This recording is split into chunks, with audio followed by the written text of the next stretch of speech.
Party बनानी होगी हमें।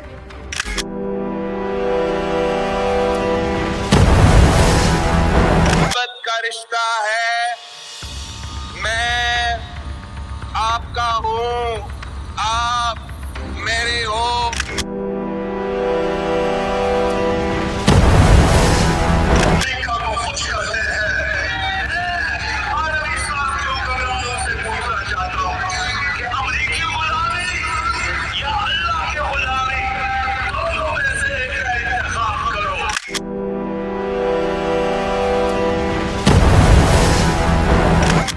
और उन्होंने किधर एहतजाज करना, GHQ के सामने करना था।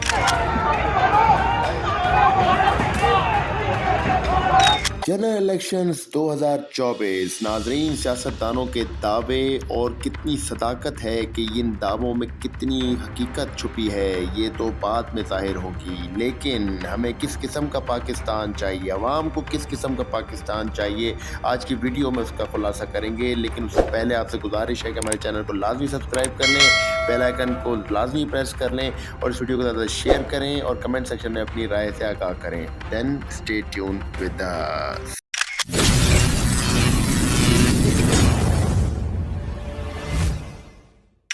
बिस्मिल्लाहिर्रहमानिर्रहीम। अस्सलाम वालेकुम पाकिस्तान। मेहदी हसन हाजिर है आज इलेक्शंस के मुनासिबत से वीडियो लेकर। किस किस्म का पाकिस्तान अवाम पाकिस्तान को चाहिए और वो लीडर्स और सियासी जमातों से क्या तवक्का करते हैं, आज की वीडियो में हम आपको बताएंगे कि पाकिस्तान किस किस्म का चाहिए, कौन सी तरक्की पाकिस्तान के पिछले अदवार में हुई जिसको आज हम इस दौर में देखना चाहते हैं। हमें कैसा पाकिस्तान चाहिए। दूसरी जंग अज़ीम के बाद जापान में बड़ी गुर्बत थी। 1960 तक इनके बच्चे खुराक की किल्लत का शिकार थे। ये लागर और कमज़ोर पैदा होते थे और इनकी परवरिश में भी कमी रह जाती थी, लिहाजा इनके कद छोटे और रंग पीले थे। जापानी उस दौर में सिर्फ एक वक्त का खाना खाया करते थे। उन्होंने इस दौर में अंदाज़ा किया कि अगर हमें दिन में 3 बजे खाना खाएं तो हम 24 घंटे गुजार सकते हैं। तो ये दिन में 3 बजे खाना खाते थे। उस वक्त इनकी हालत ऐसी होती थी कि पाकिस्तान ने 1957 में 1957 में चावलों से भरा हुआ बहरी जहाज़ टोक्यो भिजवाया था। जहाज़ पर जापान की इमदाद के लिए पाकिस्तान का तोहफ़ा लिखा हुआ था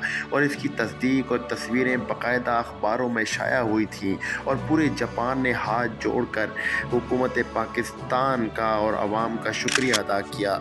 जापानियों को आज भी पाकिस्तान का ये एहसान याद है। जापान दुनिया के उन 4 ममालिक में शुमार होता है जिनके पाकिस्तान के साथ ताल्लुकात हैरान कुन हैं। भारत के आखिरी वाइसराय लॉर्ड माउंटबेटन पाकिस्तान और भारत को 15 अगस्त 1947 को आज़ाद करना चाहते थे। इसकी बड़ी वजह जापान था। जापान ने 15 अगस्त 1945 को अमेरिका के सामने सरेंडर किया था। इत्तेहादी फ़ौजें 15 अगस्त को यौम फ़तह के तौर पर इसको मनाती थीं। लॉर्ड माउंटबेटन की ये ख्वाहिश थी कि 15 अगस्त 1947 को जब पूरा बरतानिया जश्न मना रहा हो तो पाकिस्तान और भारत अपने यौम आज़ादी को इस वक्त जश्न के तौर पर मनाएं ताकि जापान गमज़दा हो और ये खेल ताबत जारी रहे। भारत और पाकिस्तान का ये मंसूबा जब कायद आज़म मोहम्मद अली जिन्ना के सामने पेश किया गया तो उन्होंने फ़ौरन इनकार कर दिया और कहा हम अपना यौम आज़ादी की दूसरे मुल्क की यौम शिकस्त पर नहीं मनाएंगे। कायद आज़म मोहम्मद अली जिन्ना के इसरार पर पाकिस्तान 14 अगस्त 1947 को आज़ाद किया गया। जबकि नेहरू ने लॉर्ड माउंटबेटन की बात मान ली, तब भारत 15 अगस्त 1947 को आज़ाद हुआ और ये आज भी जापान के यौम शिकस्त पर अपना यौम आज़ादी मनाता है। भारत जापानी आज भी पाकिस्तान का ये एहसान नहीं भूले। दूसरी जंग अज़ीम की शिकस्त के बाद जापान ने तावान अदा करना शुरू किया और ये तावान हर साल अमेरिका को जापान अदा करता है $10 मिलियन की शक्ल में। पाकिस्तान का इस तावान में छठा हिस्सा था। कायद आज़म मोहम्मद अली जिन्ना ने अपना ये हिस्सा भी उस जापान को माफ़ कर दिया था, जबकि हमारे पास सरकारी मुलाजमीन के तनख्वाहों के लिए भी रकम ना थी उस वक्त। جاپانی آج تک یہ احسان بھی نہیں بھولے۔ پاکستان نے اپنے ابتدائی دنوں میں جاپان کو نقد امداد بھی دی تھی اور جاپان کو آج تک یہ بھی یاد ہے۔ چنانچہ کہنے کا مقصد یہ ہے کہ ایک پاکستان ایسا بھی ہوا کرتا تھا۔ ہماری دریا دلی صرف جاپان تک محدود نہ تھی۔ ہم نے 50 کی دہائی میں جرمنی کو 5 کروڑ بطور قرض دیا تھا، پولینڈ کے متاثرین کو پناہ دی تھی، چین کا دنیا کے ساتھ رابطہ کروایا تھا۔ PIA دنیا کی پہلی ایئر لائن تھی جس نے چین کی سرزمین کو چھوا تھا، اور موزے تنگ نے آ کر ہماری ایئر لائن کا ایئرپورٹ پر استقبال کیا تھا۔ ہم نے موزے تنگ کو ذاتی استعمال کے لیے جہاز بھی تحفے میں دیا تھا، اور یہ جہاز آج بھی چین کے میوزیم میں پاکستان کے شکریہ کے ساتھ کھڑا ہوا ہے۔ ہم نے اپنے ترک بھائیوں کی قیام پاکستان سے پہلے بھی مدد کی تھی اور قیام پاکستان کے بعد بھی کی۔ ترکی کے زیادہ تر فوجی افسران کے اور سیاستدانوں کے بچے پاکستان میں تعلیم حاصل کرتے تھے۔ ہم نے استنبول میں اپنا پہلا ہوائی جہاز اتارا تھا، ترکی نے اس کے لیے نیا رن وے بھی بنوایا تھا اور پوری کابینہ اس کے استقبال کے لیے ایئرپورٹ آ گئی تھی۔ ہم نے مراکو، الجزائر اور تیونس کی آزادی کے لیے بھی مرکزی کردار ادا کیا تھا۔ پاکستان نے ان کی سیاسی قیادت کے لیے پاسپورٹ بھی دیے تھے اور اقوام متحدہ میں اپنے بین سے انہیں خطاب کرنے کا موقع بھی دیا تھا۔ چین اور امریکہ کا پہلا رابطہ اور ہنری کسنجر سے اور صدر رچرڈسن کے چین کے پہلے دورے کا انتظام بھی ہم نے کیا تھا۔ چین میں لوہے کا پہلا کارخانہ پیکو کے طرز کا لگا تھا اور چون لائی اس کو دیکھنے کے لیے لاہور آئے تھے اپنے ماہرین کے ساتھ۔ ایران کی ترقی اور یورپ امریکہ کے ساتھ تعلقات میں بھی پاکستان نے انتہائی اہم کردار ادا کیا تھا۔ شاہ ایران ہر دوسرے ماہ پاکستان کا دورہ کرتے تھے اور پاکستان کی ترقی کو حیرت سے دیکھتے تھے۔ فلسطین کے لیے بھی عالمی آواز ہم نے اٹھائی تھی۔ شام، اردن اور مصر کی سفارتکاری آزادی اور بحالی میں بھی پاکستان کا اہم کردار تھا۔ سعودی عرب میں 1970 تک پاکستان سے زکوٰۃ جاتی تھی اور آل سعود خانہ کعبہ میں پاکستان کے لیے دعائیں کیا کرتے تھے۔ UAE کی ترقی میں بھی پاکستان کا اہم کردار تھا۔ دنیا کی چوتھی بہترین ایئر لائن ایمریٹس کا کوڈ EK ہے اور اس کا مطلب کراچی ہے۔ یہ ایئر لائن کراچی سے شروع ہوئی تھی اور ہم نے ان کو جہاز بھی دیا تھا اور عملہ بھی، لہٰذا یہ آج بھی ایمریٹ کراچی ہے۔ مالٹا کے بچوں کے سلیبس میں PIA کا پورا ایک باب ہے۔ سنگاپور ایئر لائن اور پورٹ دونوں پاکستانیوں نے بنائی۔ انڈونیشیا اور ملیشیا کے اشرافیہ کے بچے بھی پاکستان میں پڑھتے تھے۔ ملیشیا کے آئین تک پاکستان کے وکلاء نے لکھا تھا۔ جنوبی کوریا کی گروتھ میں محبوب الحق کے 5 سالہ منصوبے کا اہم کردار تھا۔ بھارت پاکستان سے 90 کی دہائی میں بجلی خریدا کرتا تھا اور منموہن سنگھ شائننگ انڈیا کا پورا منصوبہ پاکستان سے لیا تھا۔ دنیا کی 3 بڑی انجینئرنگ فرم نے 1960 کی دہائی میں کنسوریشن بنا کر منگلا ڈیم کی پٹ کی تھی اور ہارورڈ یونیورسٹی کی انجینئرنگ کلاس کے طالب علم جہاز بھر کر مشاہدے کے لیے منگلا آتے تھے اور اس منصوبے کو حیرت سے دیکھتے تھے۔ مسلم دنیا کے 27 ملکوں کے فوجی افسر پاکستان کی اکیڈمی میں ٹرینڈ ہوئے اور بعد ازاں اپنے اپنے ملکوں میں آرمی چیف بنے۔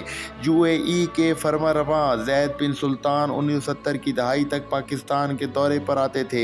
ان کا استقبال کمشنر راولپنڈی کرتا تھا۔ ہمارے وزیر بھی ایئرپورٹ نہیں جاتے تھے اور سب سے بڑھ کر 1961 میں جب ایوب خان امریکہ کے دورے پر گئے تو پوری امریکی قیادت نے صدر جان ایف کینیڈی سمیت ان کا استقبال کیا اور صدر ایوب خان وائٹ ہاؤس تک کھلی گاڑی میں گئے اور سڑک کے دونوں اطراف امریکی عوام پھول لے کر کھڑے تھے۔ پاکستان زندہ باد اور ویلکم ویلکم کے نعرے لگ رہے تھے۔ پاکستان نے ایک دور ایسا بھی دیکھا ہے، دنیا حیرت سے اس کی طرف دیکھتی تھی اور یہ جرمنی اور جاپان جیسے ملکوں کو قرضہ اور امداد دیتا تھا، لیکن پھر اس ملک پر ایسا دور آیا۔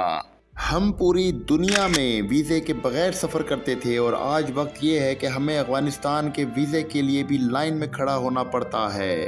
ایسا کیوں ہوا؟ ہمیں یہ دیکھنے کی ضرورت ہے۔ ہمیں سوچنا پڑے گا کہ ہم نے خود اتنی محنت کر کے اس دور میں آ گئے تو جو شاید ہماری منزل نہیں تھی۔ سوال یہ ہے کہ کیا اب بھی واپسی کی ہمارے پاس کوئی گنجائش ہے؟ تو جواب ہے جی ہاں، ابھی بھی وقت ہے، ہاتھ سے نہیں نکلا۔ ہم اب بھی ایک قوم ہیں، جغرافیہ بھی بحال ہے، لہٰذا اگر ہم خود پر رحم کریں اور نیند سے جاگ اٹھیں تو ہم اب بھی بہت کچھ کر سکتے ہیں اور 10 سے 20 سالوں میں ہم پھر سے इस जगह आ सकते हैं जिस पर हम दूसरे मुल्कों को कर्जे और इमदाद दिया करते थे। अब वक्त है बड़े फैसलों का। कोई भी सियासतदान 2 से हद 3 बार से ज़्यादा वज़ीर आज़म ना रह सके। मुल्क को बिजनेस फ्रेंडली बनाया जाए, मुल्की हो या गैर मुल्की, मुल्क में कंपनी खोल सकें और कारोबार कर सकें और हुकूमत उसे 5 साल तक टैक्स की रियायत दे और हम फौरी तौर पर अपनी आबादी को कंट्रोल करें और 30 साल की उम्र तक तमाम लोगों को हुनरमंद भी बनाएं और मुल्क में कोई भी बेहुनर या बेरोज़गार ना हो। आखिरी बात, मुल्क के तमाम स्टेक होल्डर्स एक ही बार बैठकर अगले 10 सालों का मंसूबा तैयार कर लें और फिर कोई शख्स उसे छोड़ने की जसारत ना करे और जो करे उसको करार वाकई सज़ा दी जाए। अगर हमने ऐसा कर लिया तो हमारे वही दिन वापस आ जाएंगे। क्या सियासी जमातें इस बारे में क्या सोच रही हैं, कौम को बताया जाए। और अगर इन सियासी लोगों ने कर्ज लेकर भी भीख मांग कर ही करना है तो इलेक्शन की ज़रूरत नहीं और वोट डालने की,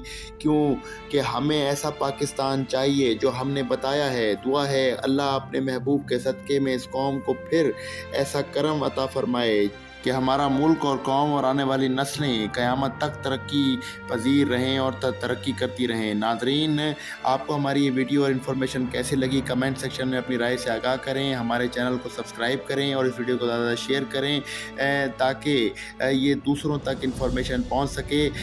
इंशाअल्लाह अल अज़ीज़ अगर आपकी सपोर्ट रही तो हम इसी तरीके से कामयाब रहेंगे। मेहदी हसन को इजाज़त दें। इंशाअल्लाह अगली वीडियो में मिलेंगे। पाक फौज जिंदाबाद, पाकिस्तान पाइंदा।